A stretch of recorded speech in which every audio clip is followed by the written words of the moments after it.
So turning now to the turn of the screw, and with Melville's notes still fresh in our minds, we should try to keep in the back of our minds Melville's thesis that art and objecthood marks both the emergence of the institutional theory of art as well as the birth of the art world. The art world having, in a sense, superseded the museum/encyclopedia. For Melville, the institutional theory of art and the art world are, as it were, two sides of the same coin. In Turn of the Screw, Alberro casts Daniel Buren as taking the minimalists to their logical end, as radicalizing their work. Buren's usurpation of minimalism may be compared to the way in which minimalism usurps or attempts to usurp the modernist work, as we saw in Art and Objecthood. So Buren's intervention at the 1971 Guggenheim International Exhibition is an instance of institutional critique that has opened up in and through minimalism. In this context of the Guggenheim exhibition, minimalism appears noticeably as rearguard, having been trumped by Buren. Thus, while minimalism seemed to have the edge over modernist art in Art and Objecthood only 4 years later, in 1971, it appears to have been superseded by institutional critique. Turn of the Screw thus dramatizes the movement from minimalism to institutional critique. This full passage into institutional critique is made possible by way of the architectural space that minimalism discovers. So it's worth noting how fully at home we are in this discursive space, the idea that art must in some way confront or address the institutions in which it is placed or installed. Much of Turn of the Screw is devoted to analyzing the Guggenheim as an institution, how it overpowers the work it contains. Against the Guggenheim's powerful presence, Buren may be said to countervene the Guggenheim as an institution. And Alberro writes on page 72, quote, "By installing one of his huge paintings in the center well of the Guggenheim, Buren tapped into the structural flow of the architecture and prevented his work from being overpowered by the dynamics of the building. It is noteworthy, too, that placed in the center of the museum, the large painting emphasized the pomposity of the space." So détournement is a useful idea here, and in the essay, Alberro explores Buren's connection to the Marxist situationalists who popularized that idea. Whereas minimalism is shown in this essay to assimilate itself to the institution, Buren is shown to critique it. And this is one of the main, either-ors that this essay poses, very much akin to the either-or of minimalism versus color field painting and Fried's Art and Objecthood. Alberro points out that Dan Flavin is the only minimalist included in the exhibition who has a valid complaint against Buren, whose work visually impinges upon his own. But interestingly, the critique Flavin levels at Buren could also be directed at him himself. Alberro writes on page 75, quote, "It should be noted that Flavin's installation itself flooded a vast expanse of space with emanating colored light and compromised its surroundings, including the works that were adjacent to it, as well as Buren's painting suspended from the building's dome," close quote. Thus, there is something besides visual obstruction at the root of opposition to Buren's work. There is something else intellectually and symbolically going on here. Alberro observes how Flavin's ready-made fluorescent fixtures have implicit within themselves an institutional critique, but this is only latent. Alberro writes on Flavin, quote, "Not only does the site specificity of the work make the question of intrinsic aesthetic significance moot, but there is also a sense in which, by transferring ordinary hardware store lamps into the architectural context of a museum or gallery, Flavin draws attention to the function of the institution of art in prescribing meaning to the works it houses," close quote. Alberro casts Flavin as a proto-conceptualist in a development beyond Judd, in turn setting the stage for Buren's full-blown conceptualism. Let's look at how Alberro describes how Flavin's work addresses the viewer on page 77, a description that should remind us of the Robert Morris quote that Fried cited in Art and Objecthood, which we included in our PDF of quotes we circulated on the Google Drive. So here's Alberro. But the ambivalence of Flavin's proposals is nowhere more apparent than in the manner in which the works address the viewer. If on the one hand the work provides the foundation for a complex and profound redefinition of their own performative and phenomenological involvement with the aesthetic object, on the other hand there is a sense in which the role of the spectator encountering a work like this and becoming engulfed by the pools of fluorescent light is one-dimensional. Needless to say, as the viewer walks into the work, as if through a colonnade in a dream, the experience is hardly enlightening, but phantasmal and spectacular. Close quote. Alberro does a nice job of exploring how Flavin is appropriated by a viewer.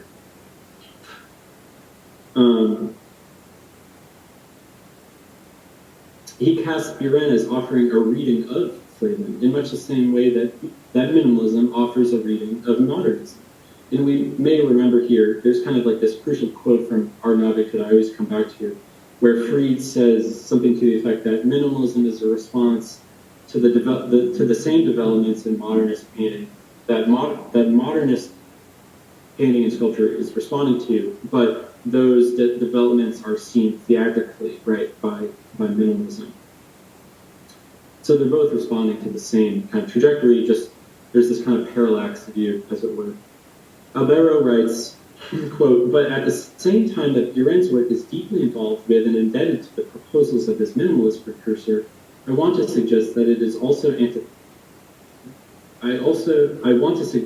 also antithetically completes the work of Flavin by so reading it as to retain its terms, but to mean them in another sense, as though the artists such as Flavin had failed to go far enough, close quote.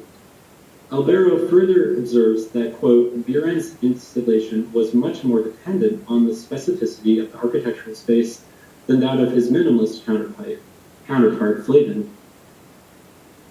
close quote. He writes on the dawning of institutional critique as follows on page 79, quote, it should be stressed that unlike the phenomenological roots of Flavin's work and of the generation of minimal artists at large, the intellectual foundation of Buren's work is located in the growing awareness, typical of 60s French cultural thought, of the effect that the legitimation of art by the dominant cultural apparatus has not only on the reception of artworks, but also on the structural possibilities of their production, close quote. Alberro points out that Buren was heavily influenced by the French situationalists who put forth a, quote, skeptical view of art. It is in light of Buren's institutional critique that the work he included for the Guggenheim International that was outside of the museum proper becomes particularly legible.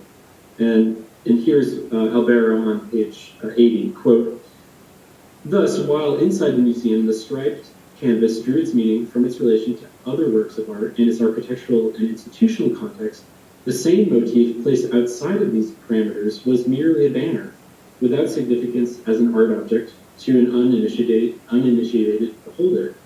The arbitrary nature of artworks was thereby dramatized. For the latter were exposed as structured by the system of code and convention controlled by the institutional framework of the museum. Also exposed, of course, was the museum's political function as a frame, by revealing the underlying reality of the museum as a historical institution serving political, economic, and ideological functions. The work pointedly challenged the myth that posits the museum as, quote-unquote, natural, close quote. So Buren's work was only up for 6 hours and was taken down immediately before the opening without, them even, letting Buren know. Stephen Melville has observed how, quote, this is the kind of fate we often hope for avant-garde art, close quote. Ultimately, what led to the cancellation of the work was not so much Buren's work itself as the text and writing he produced surrounding the work. As Alberro explains on page 81, quote, inasmuch as in and of themselves the banners at the 0 degree of form did not offer any information whatsoever to the viewer, their message was completely overdetermined by the critical meta-language Buren provided outside the frame of the paintings, a meta-language that rendered unavoidable not only the installation's critique of the function of the other works in the show, but also its détournement of the museum itself. Indeed, it is likely that more than anything else, it was this statement, which appeared in the largest daily newspaper in the United States the day before the opening, that led Guggenheim officials to decide that it was in their best interests to censor Buren's work. So we are returned again to our objective at the end of this essay when Alberro writes, quote, "What the critical response to this show does reveal is that the New York art world was once again in the dynamics of the avant-garde / traditionalist controversy. In the Sixth International floated right into the battle zone," close quote. One takeaway from this essay is that by this time, 1971, minimalism had already been assimilated into the museum / institution only 4 years after our inauguration. So here's some questions that we can perhaps consider for our discussion. I'm just going to kind of rattle off a number of them that kind of came to me as I was preparing to lead this class today. Do we recognize or identify with the art world and the institutional critique that Alberro's essay describes? Do we think of the world of art as it is described in this essay as continuous or discontinuous with the world of contemporary art we know today? To what extent is the world of art described in this essay similar to ours now? And regarding our non-dictative, how does Alberro's essay help us better understand Fried's essay and particularly minimalist work? What does minimalism's being superseded by institutional critique reveal or show? Does it somehow invalidate or falsify minimalism, reveal it to be hollow in the sense that Fried urges and insists upon? And how does this essay help us better understand Melville's notes on the emergence of allegory and the various arguments and theses contained within it? Are the essays complementary, and what do they achieve as acts of criticism in themselves? And just a few more things before we kind of get into your discussion. So last session we already in a sense covered a bit of Buren, more precisely articulated a critique of his work. Sean kind of got into this regarding the kind of ossification of Buren's work, kind of seen in the longue durée, as it were. Another point kind of I wanted to touch on is, not only have the minimalists been canonized, as we talked about last time, but it is the post-minimalists that we are still talking about today. So Buren, Sarah, Robert Smithson, et al. I think that's something to kind of, take note of. And lastly, something that came up last session is that you can critique the institution and also have aesthetics. They're not, mutually exclusive.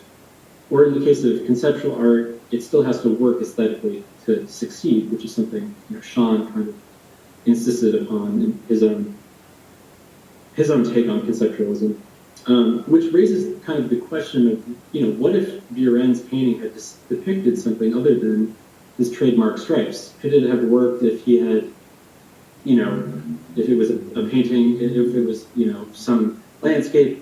Does it have to be his trademark stripes?